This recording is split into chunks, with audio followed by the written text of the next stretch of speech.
তোফায়েল আহমেদ বাংলাদেশের রাজনৈতিক ইতিহাসে একজন আলোচিত চরিত্র। আওয়ামী লীগের একজন গুরুত্বপূর্ণ নেতা হিসেবে রাজনীতিতে সমুজ্জ্বল।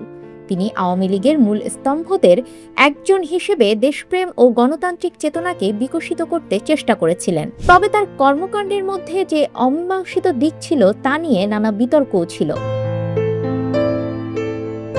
ঢাকার একটি হাসপাতালে চিকিৎসাধীন অবস্থায় মারা গেছেন বর্ষিয়ানে রাজনীতিবিদ। মৃত্যুকালে তার বয়স হয়েছিল ৮২ বছর। ৬০-এর দশকের রাজনীতির উত্তাল সময়ে আন্দোলন সংগ্রামের মধ্য দিয়ে তোফায়েল আহমেদ হয়ে ওঠেন ৬৯-এর গণ অভ্যুত্থানের অন্যতম প্রধান নেতা। ১৯৬৯ সালে ডাকসুর ভিপি ও ছাত্রলীগের সভাপতি হিসেবে তিনি সর্বদলীয় ছাত্র সংগ্রাম পরিষদের নেতৃত্ব দেন। ওই বছরের ২৩ ফেব্রুয়ারি রেসকোর্স ময়দানের জনসভায় শেখ মুজিবুর রহমানকে বঙ্গবন্ধু উপাধিতে ভূষিত করার ঘোষণা দিয়েছিলেন তিনি।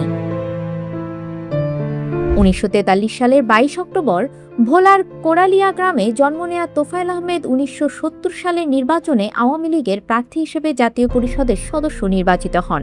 মুক্তিযুদ্ধের সময় তিনি মুজিব বাহিনীর ৪ প্রধানের একজন ছিলেন। স্বাধীনতার পর বঙ্গবন্ধুর রাজনৈতিক সচিব হিসেবে দায়িত্ব পালন করেন। স্বাধীন বাংলাদেশে আওয়ামী লীগের অন্যতম প্রভাবশালী নেতা হিসেবে দীর্ঘদিন রাজনীতিতে দাপটের সঙ্গে সক্রিয় ছিলেন তোফায়েল আহমেদ। ৯ বার সংসদ সদস্য নির্বাচিত হওয়া এর রাজনীতিক সবশেষ ২০২৪ সালের নির্বাচনে ভোলা ১ আসন থেকে জয়ী হন।